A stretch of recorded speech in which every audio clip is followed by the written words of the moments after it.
My name is Aaron, and this is my story. So I grew up going to church for the most part. I went with my grandparents most Sundays, my cousins, and my mom. And when I was in church, I didn't really know how to feel, I would say. I was kind of confused, I would say. I really, people were telling me things that I should believe in church, and then outside of church, I was being told other things to believe, and I was just kind of confused because it was a lot being thrown at me at one time.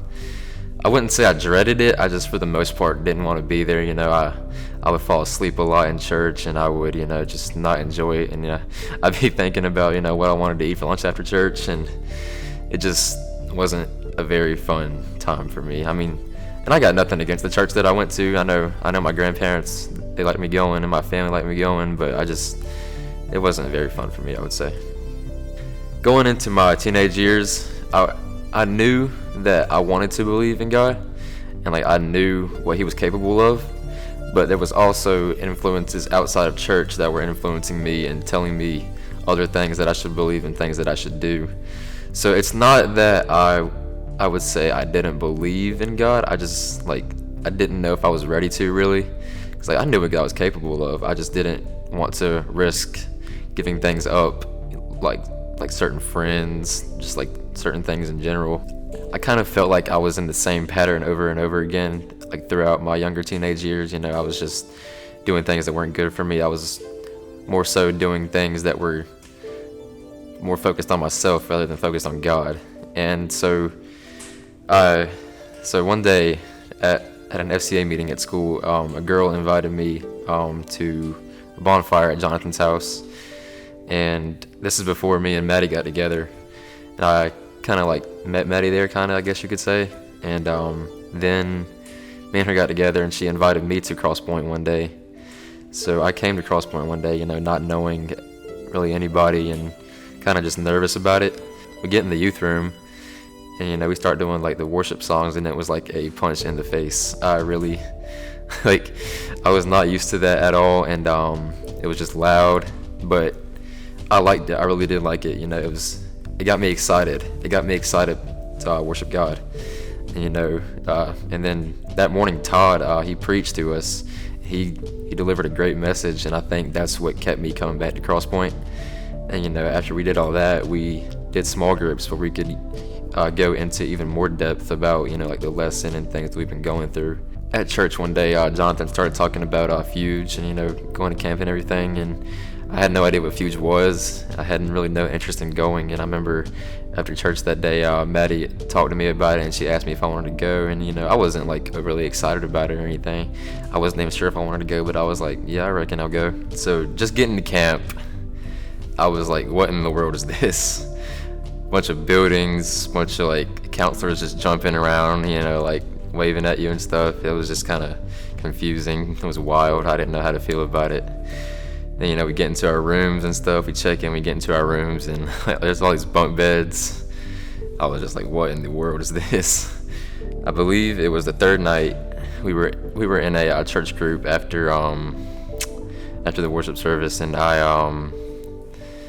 and Isaac, the singer at camp, he walked into the room, and he shared his story and everything, and about him growing up and stuff, and things that happened to him.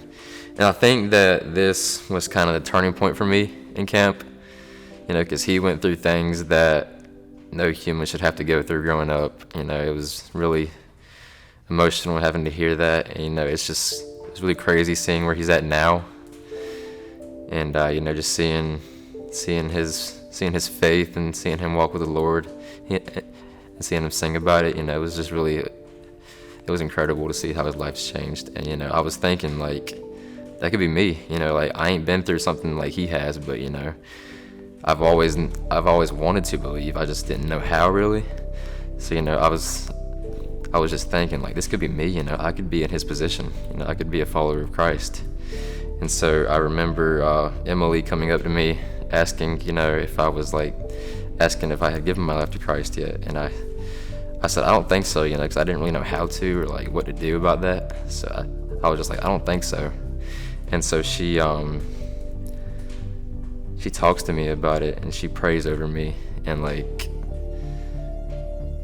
I knew that I was ready to, and I knew that that was going to be the best decision of my life, and it was the best decision of my life. After that, I felt like I was on top of the world. I felt like there was a big weight lifted off my shoulder of everything, and I just felt like I could walk freely. And I felt like I was a new man. I felt like, just knowing just knowing that God's forgiven me for everything that I've done, just everything, knowing that He's with me forever now and that I'm going to heaven. It was the best feeling in the world. Like I couldn't stop crying that night. I was just so happy for myself, and everybody around me was just really supportive. They were all hugging me and stuff, and it was really great. A couple of days back from camp, I was still feeling that camp feeling. And I get back to work and everything, and life hits you like out of nowhere, like you're just kind of like falling back into the same rhythm. But I wouldn't say that I have fell back to the same rhythm. I'm still doing the same things that I was before camp in terms of like work and everything. But I see the world different now, I would say. I feel like now I can just walk through life like stress-free. Because like I know that the Lord is with me. I ask Him for forgiveness, I pray, and I just feel like I can go through anything knowing that He's with me and I'm not scared of anything. I'd like to thank Maddie. First of all, she's been really supportive of me. She's the one that invited me to church in the first place. She invited me to camp, and I probably wouldn't be here without her today. I'd like to thank Jackson. Me and him started coming to Cross Point on the same day. Me and him have done some stupid stuff together. We've almost killed each other at times. It's been crazy, but I've seen him grow. He's seen me grow. It's been really great. And I just want to thank all the leaders, especially Todd and Jonathan. Todd, he's my baseball coach. He's seen me get mad. He's seen me at my best and my worst, I would say. And I'm glad that he's been able to see me grow. Same with Jonathan. Jonathan's saw me come in here on the first day, just kind of lost, but I feel like he saw me at camp, and I feel like he saw me change and just grow as a person, and he saw my faith grow as well. And that's why we're here today, so I can let everyone know that Jesus Christ is my Lord and Savior.